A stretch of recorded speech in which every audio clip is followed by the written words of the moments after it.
Hey everybody, we're going to be talking about a hormone today. We talk lots about hormones, but this hormone you may not even know of as a hormone. It's called melatonin. And so we're going to be talking about melatonin and the supplement and how you can get more of it, you can take more of it, and all the things around that. I am Dr. Philip Oubre, and this is Aubree. And I'm a Steen. functional medicine doctor, and she's a one of my functional nutritionists, correct. Yeah. So we're going to be talking about melatonin, which most people know of as a sleep hormone. And the idea that you make your own melatonin, you don't need to necessarily take a supplement, but it's one of the key supplements that people frequently use in sleep. But we always like for you to make things naturally and not have to rely on a supplement. So one of the things people don't know about melatonin, most people don't, is that everybody usually knows that it's the sleep hormone, but what you may not know is why your body creates melatonin or the triggers to create melatonin. You need several things to generate your own melatonin. The first thing that needs is the trigger. The immediate trigger is actually darkness or the absence of light. So when your eyes sense any light, it blunts the melatonin production, which is why during the summer months and there's lots of sun and sun really late at night, it's hard to get those kids to sleep, or at least in my house. But when the sun goes down early or it's a stormy day, that's why you get kind of sleepy, because your eyes make more melatonin the less light it senses. So that's important, especially for like night shift workers that are driving home after a long shift and they're trying to go to sleep. We tell them to wear really, really, really dark sunshades. Don't even take them off. Try to block out as much light as you can, because it'll immediately wake you up no matter how tired you are, or it'll just be crappy sleep. So same thing goes for when you're going to sleep. You want to have absence of light. So if it's 9 o'clock in Texas and it's still bright outside, you got to get blackout curtains, or you got to make the room darker. It looks weird to wear shades inside, but I guess you could do that. And so absence of light. Right. And that could even be like just when you're going to bed, at least, or in like winding down for the day, have those little lamps on instead of your overhead lights. Anything that's a little bit dimmer, set an ambiance if you want to. And then think about also when you're going to bed, even when you close your eyelids, right? When you close your eyes. When you lower the shades, on your face. You still, like, let's say if you live in an apartment complex or a neighborhood where people are still coming through pretty often, you still have the lights from the cars. You're still going to have these triggers 24/7. So really making sure that you have darkness in there.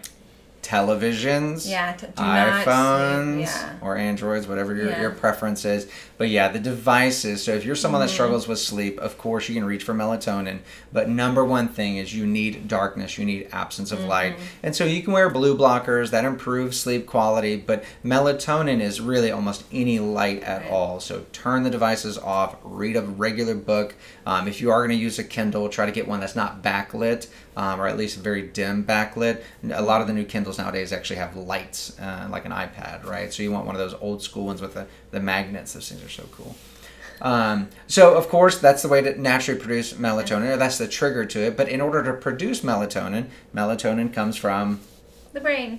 What hormone? What hormone does melatonin come from? Oh, now you're putting me on the spot. Yes, I am. No, we do this all the time. I know. Melatonin comes from serotonin, which she knows. Yes, I do. I just hate being put on the spot. You can tell me like to point at butter, and I'll tell you it's candy. I'm like. So melatonin comes from serotonin, which is why they have very similar names. And so one of the natural ways to boost your own serotonin in the functional medicine, we often use 5-HTP. So 5-HTP is a supplement. People take 100 milligrams, 150 milligrams once or twice a day. If you're aiming for just the sleep aspect, you can take it in the evening time. You can also take melatonin. We've got several products here for melatonin. But before we get to the actual melatonin, if you want to make more melatonin on your own, 1, darkness or absence of light. 2 is, and I say absence of light because the retina doesn't receive darkness, it just receives absence of light. But 2 is you need to have enough serotonin. And so serotonin is the mood hormone, the happy hormone, whatever you want to call it. And so to boost serotonin, the buffer for life's BS. So yeah, I mean, you can take a 5-HTP supplement if you wanted to. That's why you'll commonly see some sleep supplements will have 5-HTP built in there as well. And at the end of the day, why is your serotonin low? You need to look at your gut health and your other hormonal balancing and things like that. But ideally, if you can get, if you want to raise it naturally, try 5-HTP. Obviously, talk to your doctor, but there's ways to measure it too. It's just really difficult to measure neurotransmitters. Yeah, it is. Aubree makes a good point that 70% of the serotonin actually comes from the gut, is what we're taught in research proven. So yes, it's the happiness hormone. Yes, you want it in your brain, but if your gut's all broken, burning up all the serotonin, then that leaves less for your brain. Right. So you can, as far as supplements go, you can take 5-HTP, which comes from tryptophan. So you can eat foods. Tryptophan's an amino acid and protein, high in turkey. It's one of the reasons why people say you get tired after Thanksgiving meals, but really that's just because you pigged out. Too much food. Let's be honest. It's not the tryptophan. Nice try. So tryptophan turns into 5-HTP, which then turns into serotonin, which then turns into melatonin. So last but not least, you can supplement with melatonin. And there's lots of debates around the melatonin idea, how much to take and all that. I will tell you the most standard dose for melatonin is going to be somewhere between 2 milligrams and 5 milligrams. That's been the most common dose you're going to see over time. Everyone's different. Sometimes if you take too much, you'll be groggy in the morning. Sometimes if you take too little, you won't get enough sleep. So the magic number is somewhere around 3 and 4 if you split the difference. There's some newer research saying that maybe you can microdose it. So some supplements actually have 0.25 milligrams, which is a baby dose, or a quarter of a milligram. And so they're saying, oh, that still works and all that nonsense. I'm not the biggest believer in small dose melatonin, if you can tell. It is research, so it is real. The other concern is that if you take melatonin, then you stop making it on your own. That's not entirely true, partially true. But what we often tell people is we would much rather you take a supplement and get good sleep than not take a supplement, get bad all while sleep. You're at least trying to restore the natural rhythm of why that's low in the first place. You have to have Band-Aids. You do. I mean, it'd be different if you're taking exogenous hormone like a cortisone or some type of steroid for a long time. Then your adrenals would shut down, right? Sometimes with these different hormones like melatonin, anything like even neurotransmitters like with 5-HTP, it's not that black and white. It doesn't just shut it down and you don't get it back. So use it if you need it. Obviously, work with someone to build up the natural reserves in your body.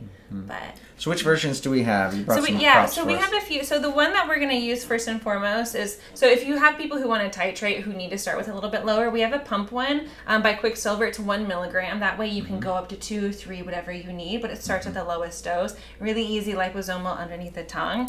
This is Dr. Oubr's favorite one. Oh man, so they're sugar-free gummies. In my house. So we wanted to have a few different flavor or a few different types, right? Capsule, liquid, and gummy, and they're all different dosages too, so you can try. Kids love these, right? This one has 1.5 milligrams. Adults love those Adults too. love them too. I know. I can't try them, but they're literally so zero sugar. But monk fruit, I love this brand. Network Naturals is phenomenal with their sourcing. And I think it's like 2 milligrams it's per. 1.5. 1.5. Yeah, so usually you can get to 3 if you want to. Yeah.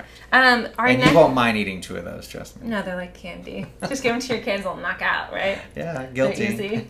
And then the next one is a time-release melatonin. So we'll use this with certain patients. This one is 6 milligrams, but it's meant to be big dose, meant to be a slow release over the night for those people who maybe metabolize it a little bit too fast. Or have trouble waking up in the middle of the night. Need that longer lasting. Yeah, and this is from Designs for Health. We love them. But the nice one about the time release too, is that it's dependent on each person and how their sleep pattern is. If we already addressed cortisol and liver and they're still waking up multiple times, then at least we can do the time release melatonin to really spread that dosage out and make sure that they have a full night's sleep.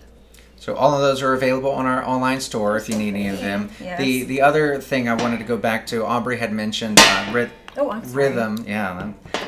Rhythm of sleep is one of the most key critical points. If one day you're going to sleep at 11 o'clock and the next night you're going to sleep at 9 o'clock, your body's not going to know. It needs that rhythm. So try to pick a bedtime that's realistic and stick to it. And so if one day, if say you're going to sleep at 11 o'clock and you want to go to sleep at 9 o'clock, you can't just jump from 11 to 9. I mean, maybe with these melatonins you can. But usually the way we suggest doing that is you dial back by like 15, 30 minutes each day or 3 days, and eventually you can move that clock backwards.